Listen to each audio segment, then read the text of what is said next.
బనకచెర్ల వివాదంపై AP CM చంద్రబాబుతో చర్చలకు సిద్ధమన్నారు తెలంగాణ సీఎం రేవంత్ రెడ్డి.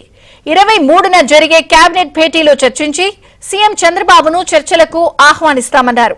తాము ఎవరితో వివాదాలు కోరుకోవడలేదన్నారు. తమతో చర్చించకుండానే కేంద్రం దగ్గరకు వెళ్లి అనుమతుల కోసం యత్నించడమే తమ అభ్యంతరమన్నారు.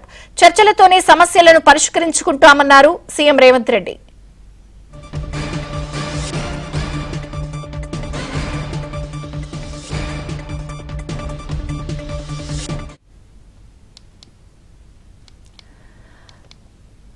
బనకచెర్ల వివాదంపై ఏపీ సీఎం చంద్రబాబుతో చర్చలకు సిద్ధమన్నారు Telangana CM Revanth Reddy. Updates Delhi bureau chief Krishna అందిస్తారు. కృష్ణ. విజయచంద్రిక, బనకచెర్ల వివాదానికి సంబంధించి తెలంగాణ సీఎం రేవంత్ రెడ్డి చాలా క్లియర్గా కుండబద్దలు కొట్టినట్లుగా ఆయన మనసులోని మాటలన్నింటినీ కూడా ఈరోజు మీడియా మిత్రుల మధ్య చిట్ చాట్లో చెప్పడం జరిగింది. ఆయన చెప్పినటువంటి విషయాలు ఏదైతే చంద్రబాబు నాయుడు నిన్న మీడియాతో మాట్లాడుతూ మాకు తెలంగాణతో వివాదాలు ఏం లేవు, వాళ్ళు ఎన్ని టీఎంసీలు కావాలంటే అన్ని టీఎంసీలు వాడుకోమనండి, ఎన్ని ప్రాజెక్టులు కావాలంటే అన్ని ప్రాజెక్టులు కట్టుకోమనండి, మాకేమీ అభ్యంతరం లేదు, కాళేశ్వరం విషయంలో కూడా మేమేమీ అభ్యంతరం చెప్పలేదు, కాబట్టి మేము దిగునున్నటువంటి ఆంధ్రప్రదేశ్ వరద జలాలను ఉపయోగించుకొని బనకచెర్ల కట్టుకుంటే వాళ్ళకు వచ్చినటువంటి అభ్యంతరం ఏంటి, అయితే పైన ఉన్నటువంటి ఎగువన ఉన్నటువంటి తెలంగాణ ఈ యొక్క కాళేశ్వరం నిర్మిస్తున్నప్పుడు కూడా మేము ఎటువంటి అభ్యంతరాలను వ్యక్తం చేయలేదు. పైగా ఇది బనకచెర్ల అనేది మా రాష్ట్రంలో ఉండేది, అంటే ఒక రాష్ట్రంలో ఇంటర్ స్టేట్కి సంబంధించినటువంటి అంశం కాదు. మా రాష్ట్రంలో మా జలాలను ఉపయోగించుకొని వరద జలాలు అంటే నదిలోకి వెళ్ళే జలాలను ఉపయోగించుకొని సముద్రంలోకి వెళ్ళే వరద జలాలను ఉపయోగించి కట్టుకుంటున్న ప్రాజెక్ట్ అయినప్పటికీ కూడా తెలంగాణ ఎన్ని టీఎంసీలు కావాలంటే అన్ని టీఎంసీలు వాడుకోవచ్చు, ఎన్ని ప్రాజెక్టులు కావాలంటే అన్ని ప్రాజెక్టులు కట్టుకోవచ్చు అంటూ ఏపీ సీఎం చేసినటువంటి వ్యాఖ్యలపైన రేవంత్ రెడ్డి, తెలంగాణ సీఎం రేవంత్ రెడ్డి స్పందించారు.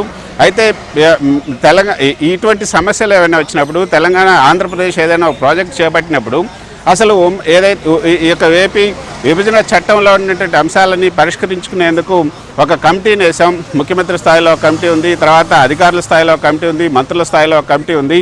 వీటికి ముందు మనం మాట్లాడుకొని చర్చించుకున్న తర్వాత కేంద్రం దగ్గరకు వచ్చి ఈ యొక్క పర్మిషన్ల కోసం వస్తే బాగుండేది. కానీ బనకచెర్లకు మాతో చర్చించకుండా నేరుగా కేంద్రం దగ్గరకు వచ్చి కేంద్రంలో మోదీకి చంద్రబాబు నాయుడు అవసరం ఉంది కాబట్టి ఆ అనుమతులన్నింటినీ కూడా త్వరితగతిన ఇవ్వడానికి అప్పుడే పర్యావరణ శాఖకు సంబంధించినటువంటి అధికారులు భూపేంద్ర యాదవ్, కేంద్ర పర్యావరణ శాఖ మంత్రి భూపేంద్ర యాదవ్ అన్ని అనుమతులు ఇచ్చేందుకు కూడా సిద్ధమయ్యారు. కానీ తెలంగాణకు సంబంధించినటువంటి ప్రాజెక్టులు చాలా పెండింగ్లో ఉన్నాయి. అసలు వాటన్నిటికీ అతిగతి లేదు, అసలు వాటన్నిటికీ అసలు ఏమీ లేదు. కాబట్టి మేము చెప్పేది ఒకటి, మా ప్రాజెక్టులన్నిటికీ కూడా అభ్యంతరం చెప్పట్లేదు. కాబట్టి మేము మా ప్రాజెక్టులన్నీ పూర్తి చేసుకొని మా ప్రాజెక్టులన్నింటిలో నీటిని పూర్తిగా వినియోగించుకున్న తర్వాత ఏపీ ఎన్ని ప్రాజెక్టులు కట్టుకున్నా మాకు అభ్యంతరం లేదు. మా ప్రాజెక్టుల అనుమతులు రావడానికి కూడా ఏపీ మాకు కేంద్రంలో సహకరించాలి. ఎందుకంటే కేంద్రంలో ఇప్పుడు చంద్రబాబు నాయుడు హవా నడుస్తుంది కాబట్టి మా తెలంగాణలో ప్రాజెక్టులకు అనుమతులు తీసుకురావడానికి ఏపీ సహకరించి మేమంతా ప్రాజెక్టులు కట్టుకొని వాటన్నిటిని కూడా నీటిని సద్వినియోగం చేసుకున్న తర్వాతనే ఏపీ ప్రాజెక్టుల గురించి ఆలోచించాలి. ఎందుకంటే మేము ప్రాజెక్టులు కట్టుకొని ఉపయోగించుకున్న తర్వాతనే కదా వరద జలాలు వచ్చాయి. ఇప్పుడు మేము ప్రాజెక్టులు లేవు కాబట్టి, మేము కొన్ని ప్రాజెక్టులు ఉన్నాయి కాబట్టి ఆ వరద జలాలు వస్తున్నాయి. ఆ వరద జలాల ఆధారంగా మీరు ఇప్పుడు ప్రాజెక్టులు కట్టుకుంటున్నారు. మేము అన్ని ప్రాజెక్టులు కట్టుకున్న తర్వాత, నింపుకున్న తర్వాత, వాటిని వినియోగించుకున్న తర్వాత అప్పుడు వరద జలాలు ఎన్ని వస్తాయో చూసుకుని ఆ తర్వాత మీరు కట్టుకుంటే బాగుంటుంది. కానీ ఇప్పుడు మా దగ్గర లేనటువంటి ప్రాజెక్టులను అంచనా వేసుకొని మీరు వరద జలాలు వస్తున్నాయి, 3000 టీఎంసీలు కింద పోతున్నాయి కాబట్టి వాటిని పెట్టుకోవాలని చెప్తున్నారు. ఏదేమైనప్పటికీ కూడా మన స్థాయిలో ఇద్దరు రాష్ట్రాల స్థాయిలో అటు మంత్రుల కమిటీ ఉంది, అధికారుల కమిటీ ఉంది, తర్వాత ముఖ్యమంత్రుల కమిటీ ఉంది. కాబట్టి మన స్థాయిలో మనం చర్చించుకొని దీనికి పరిష్కారం తెచ్చుకోవాలని కూడా మేము భావిస్తున్నాం. ఈ నెల 23వ తేదీన కేబినెట్ సమావేశం ఉంది. ఆ కేబినెట్ సమావేశంలో చర్చించి ఏపీ సీఎం చంద్రబాబు నాయుడుకి మేము ఆహ్వానం కూడా పంపుతాం.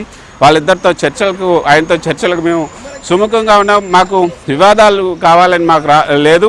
మేము చర్చల ద్వారానే ఈ సమస్యనన్నింటిని కూడా పరిష్కరించుకోవాలనుకుంటున్నాం. తెలంగాణకు సంబంధించినటువంటి హక్కులను, జలాలకు సంబంధించినటువంటి హక్కులు కానీ ఏ హక్కులైనా వదులుకోవడానికి మేము సిద్ధంగా లేము.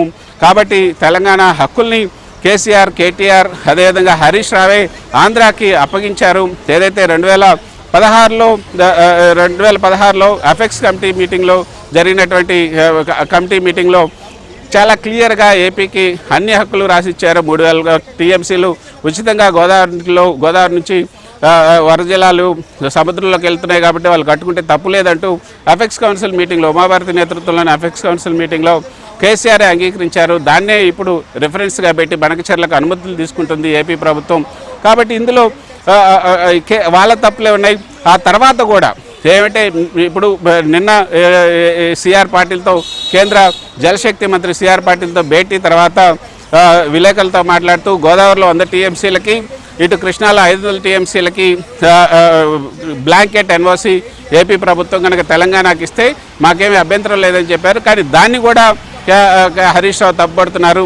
కానీ నిజానికి 2023లో రాసినటువంటి లేఖలో కేవలం 405 టీఎంసీలకే అడిగారు హరీష్ రావుని. కానీ నేను 500 టీఎంసీలకి ఎన్ఓసి ఇవ్వమని అడిగాను, అది కూడా తప్పుపడుతున్నారు అంటూ రాజకీయంగా కూడా ఆయన మాట్లాడారు.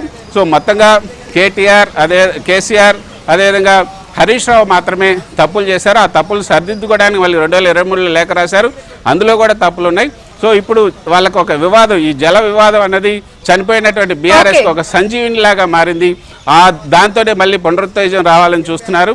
అటువంటివి ప్రజలన్నీ కూడా గమనిస్తూ ఉన్నారు. వాళ్ళు చేసిన తప్పులను మాకు రుద్దాలని చూస్తున్నారు. కానీ ఏదైనప్పటికీ కూడా బనకచెర్లకు సంబంధించి మేము చాలా స్పష్టంగా ఉన్నాం. మేము ఈ వివాదాలను చర్చల ద్వారా పరిష్కరించుకోవడానికి సిద్ధంగా ఉన్నామంటూ ఈరోజు మీడియా చిట్ చాట్లో రేవంత్ రెడ్డి తన మనసులోని మాటలను బయటపెట్టారు. విజయ చంద్రిక. Thank you Krishna.